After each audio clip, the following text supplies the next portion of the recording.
Welcome to another episode of Riding in the Weeds with Ginny and Tash. We are here talking about all things life in regards to mountain biking, horses, running businesses, and just generally how we get stuck riding in the weeds and ways that we've found through our experiences that we can ride back out of them. Today, we are starting to tackle a big topic around fear. And really what we're wanting to just start with is respecting your fear and digging into the whole idea of fight your fear, friend your fear. Like, how do we manage fear? And this is a big one when it comes to riding bikes. And I'm pretty sure it's a big one when it comes to riding horses. So we're going to stay a little bit focused here on activities and how this comes up.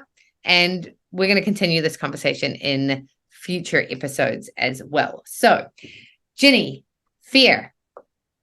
How does it impact riding?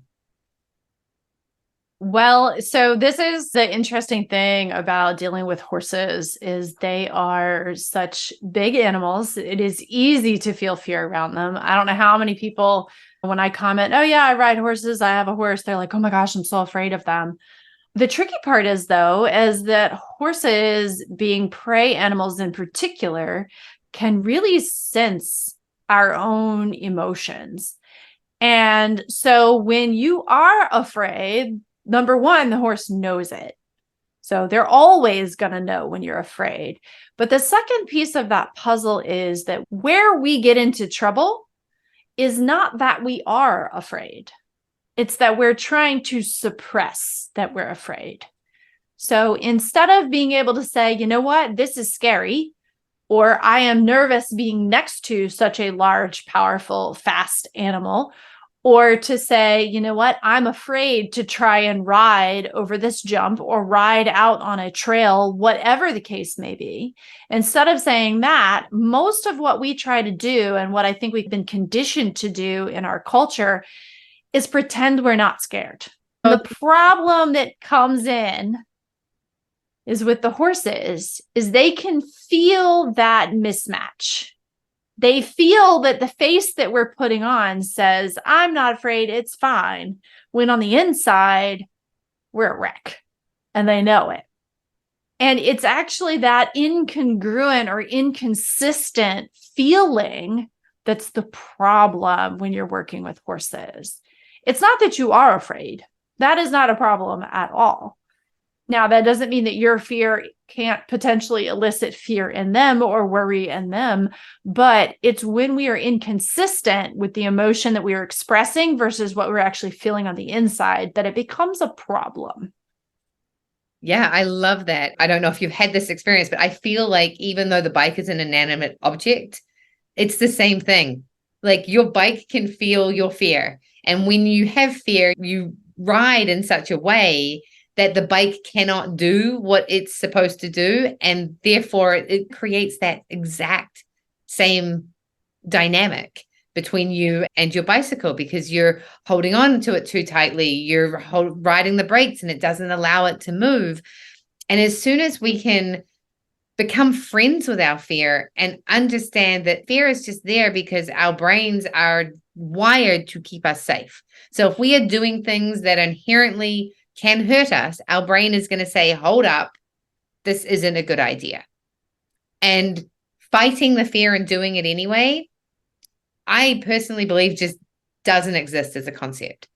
I think it's a matter of understanding the fear, acknowledging the fear, working through the emotion, and then making the decision as to whether you're going to do it or not.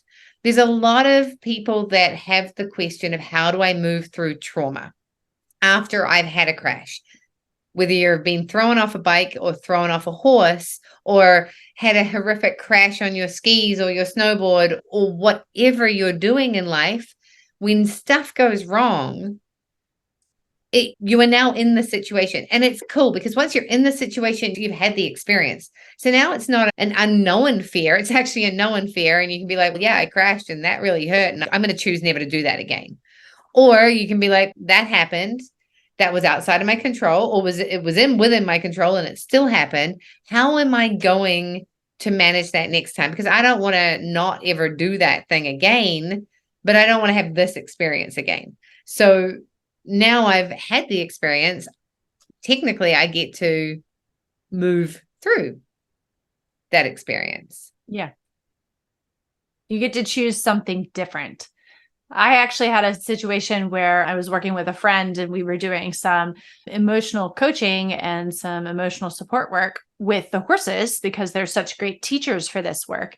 And we had a client that was with us and she's never been around horses. And the one horse that we had with us, as the example, was just dancing around and he wouldn't stand still and he kept moving back and forth and tossing his head around and was obviously agitated, especially because my friend and I knew him and he is never really like that. And my friend was talking with this woman as I stood there holding the horse. And finally she goes, "Are you afraid?" And the woman actually paused and she was like, "Yeah, I guess I am."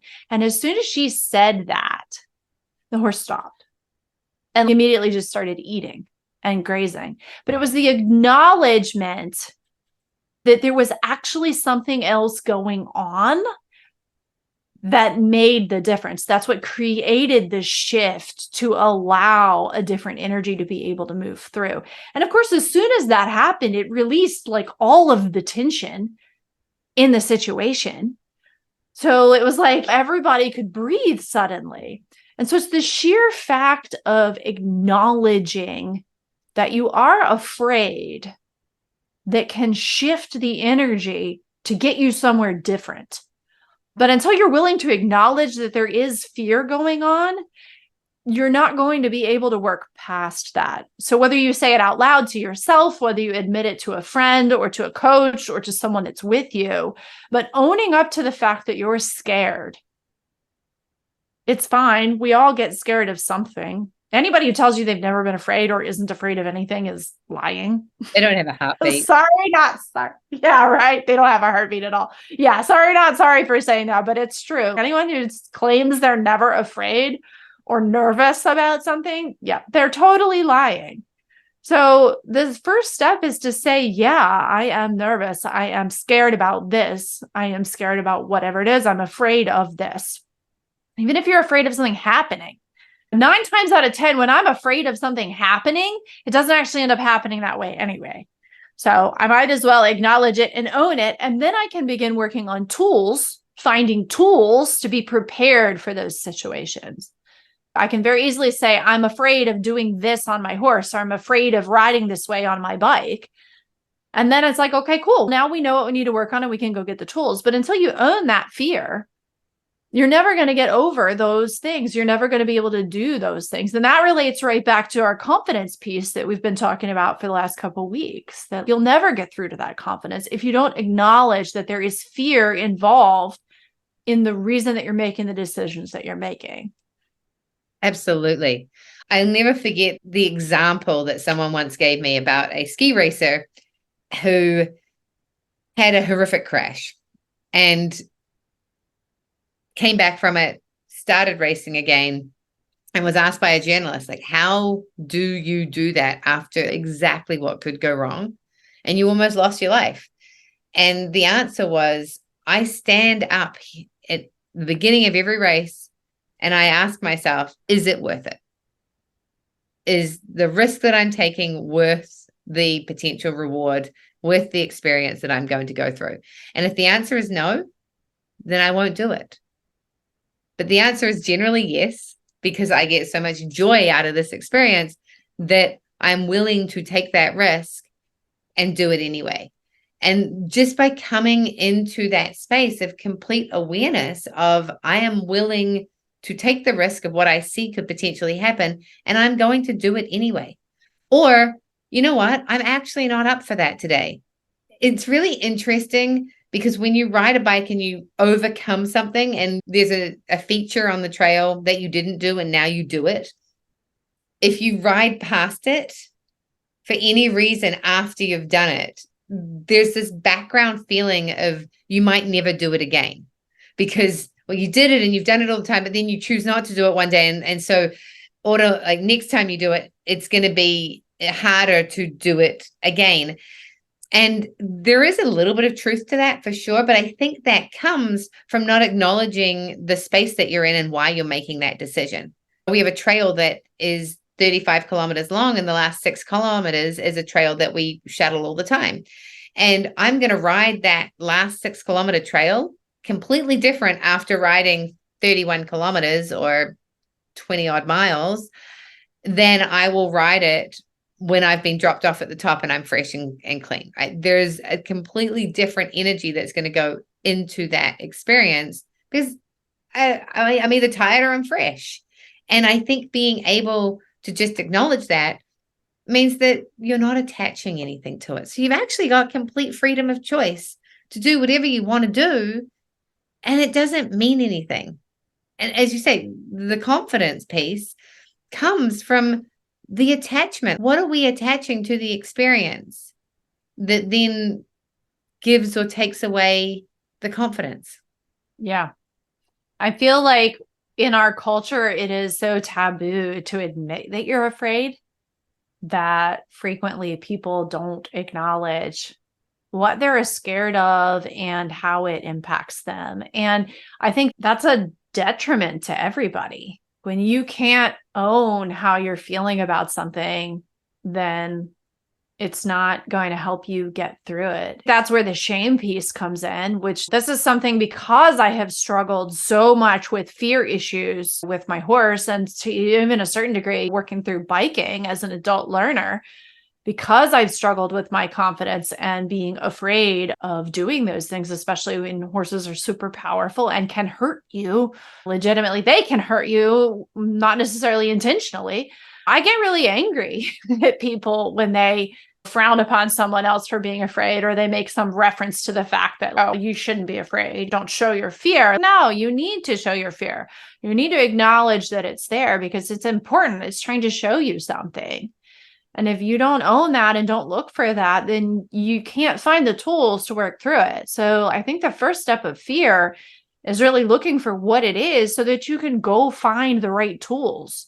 And that applies to business, that applies to relationships, that applies to setting goals, going to school, or managing new learning skills or sports. It doesn't really matter what it is. You can be afraid for any reason. You don't even have to have a true reason. You don't even have to truly know why, but you have to own that it's there. And I think what comes up for me in this moment as well is I always think that mountain bikers and snowboarders and horse riders, the outside world think that we're crazy because what the number one fear that most of us have is not being able to do it again tomorrow. And it's not that we're actually afraid of injuring ourselves. The injury is now just an inconvenience because it means you can't go and do the thing.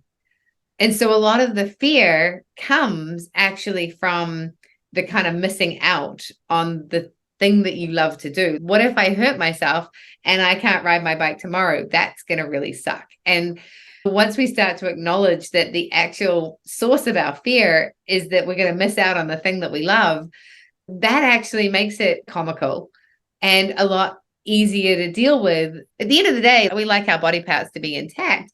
But when your biggest fear is not being able to wash your hair or not being able to work or walk or whatever it might be, but it's actually that you might not be able to do the thing that brings you joy, that makes it pretty funny.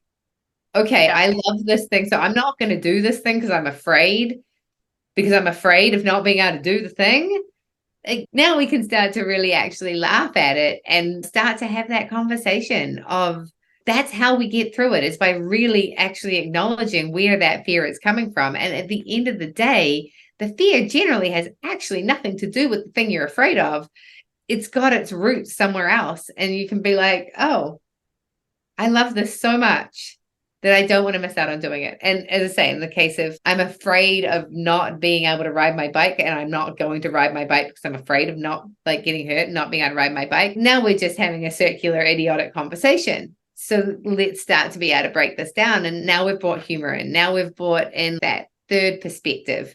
And that allows us to step outside of that energy. And especially when we've had trauma around having injured ourselves, a lot of the time now you're actually more empowered. Now you can make better decisions because you're like, okay, that happened because I didn't know XYZ. So I'm going to go out and get that knowledge so that doesn't happen again. And we start to be able to play with it.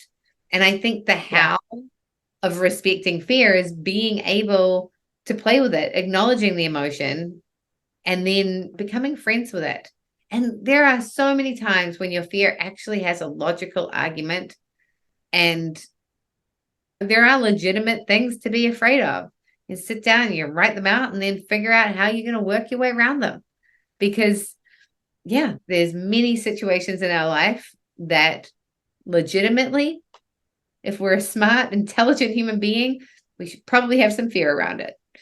And acknowledging that and then taking the step-by-step ways to minimize the risks is what's actually going to allow us to grow. And sometimes we might crash. Yep. It's okay.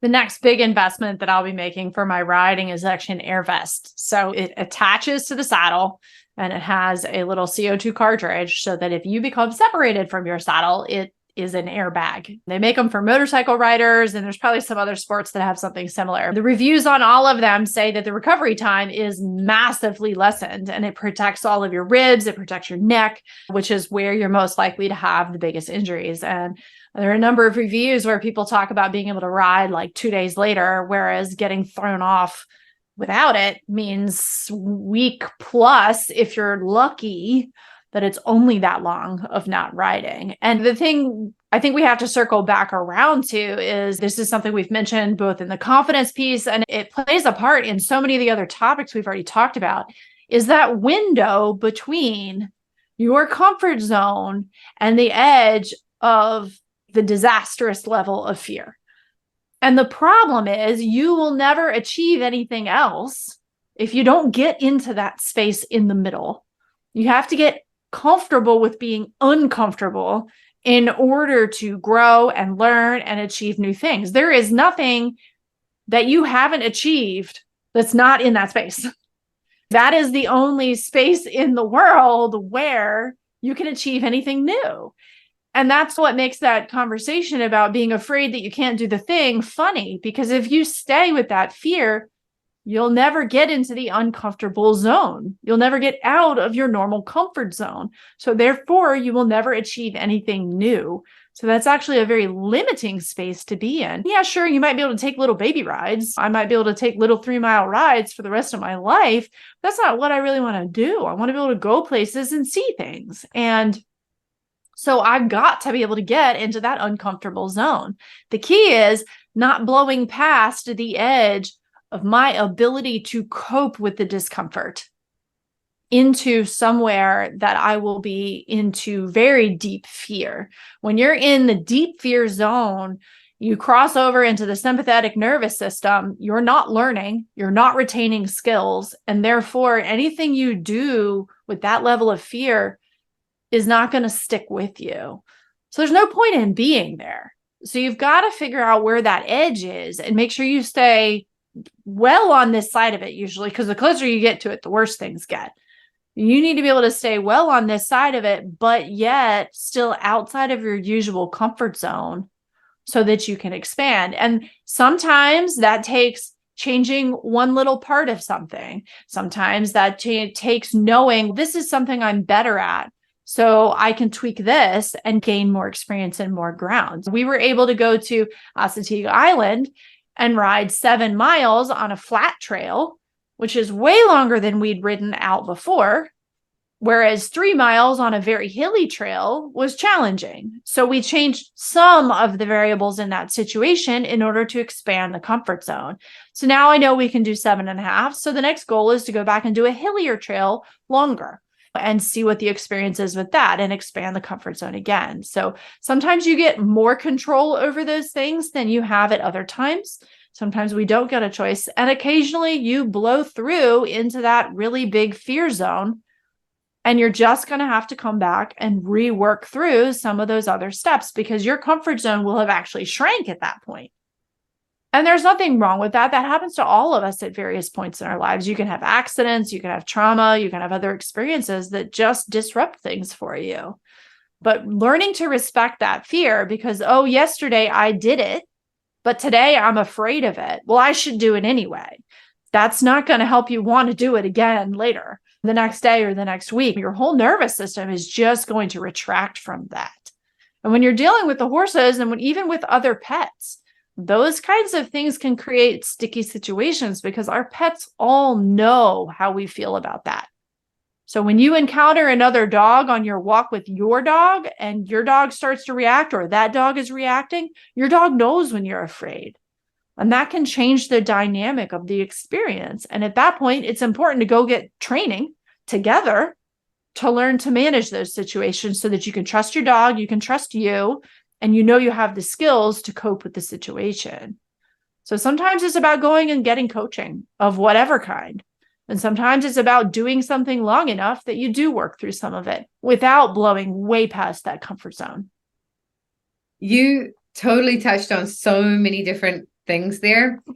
First of all, my brain was like, airbags, air vests. I wonder if they have them for mountain biking. And then I straight went into the idea of like how many times your airbag would go off by mistake when you didn't really need that it. That is a problem. You have to remember to disconnect from the saddle before you go to get off the horse. I am afraid of doing that. Right, and not even that, but we have these little crashes that really you don't need an airbag for, and suddenly you'd have your airbag going off and you wouldn't need it, right? On a horse, probably not as many times because when you get thrown off the horse, it's always a bad time.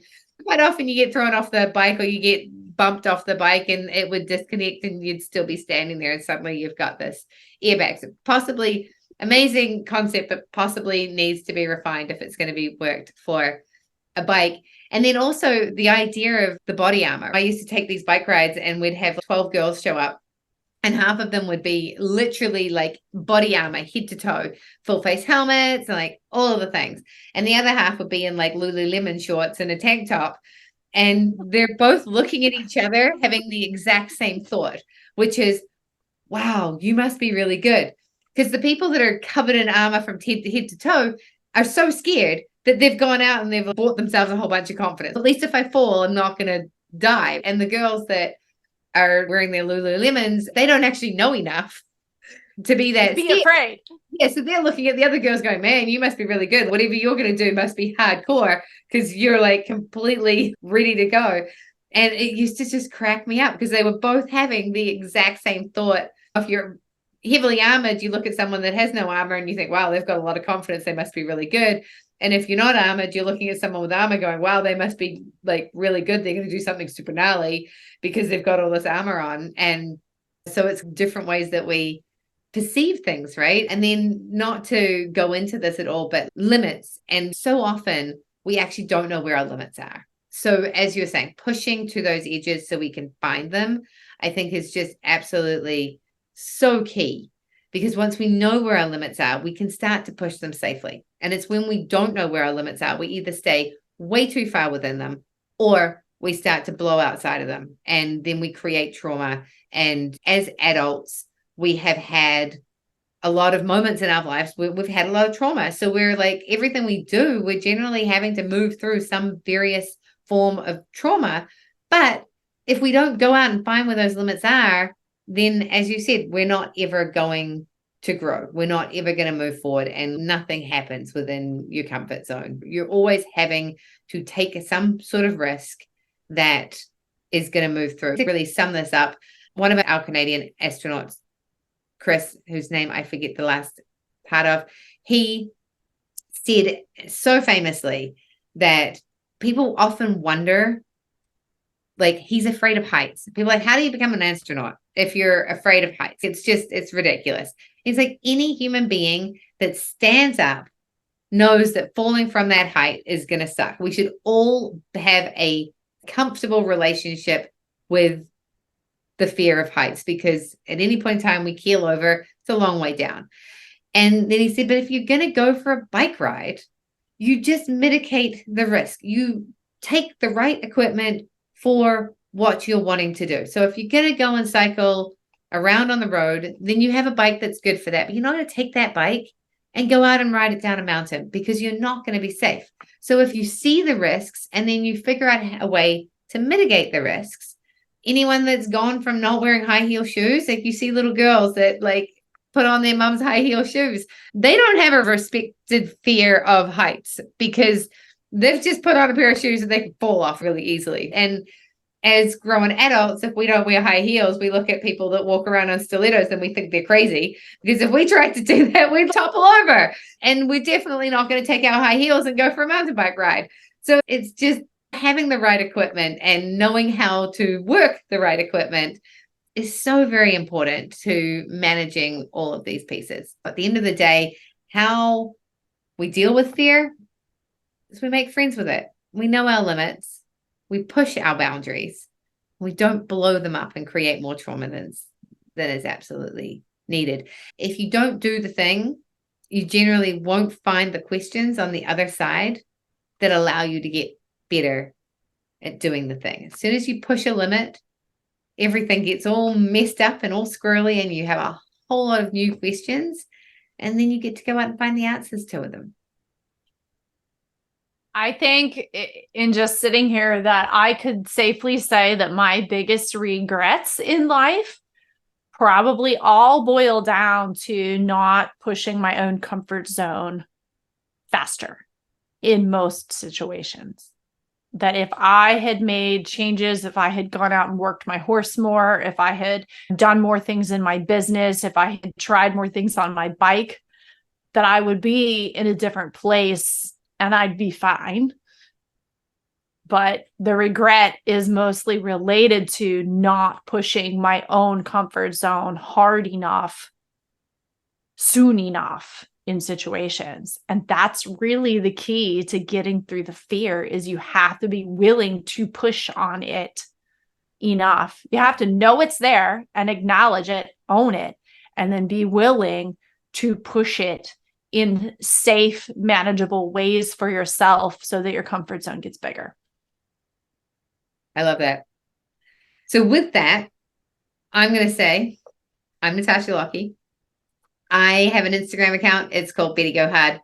Please follow me if you would like tips on riding your bicycle, if you'd like to get inspired about riding bikes. If you're someone who wants to find the tools to have more confidence, to move outside of your comfort zone, whether you're riding a bike, starting a business, or wanting to move across 3 continents, check me out on @BettyGoHard, and I will see you there. What about you, Jenny?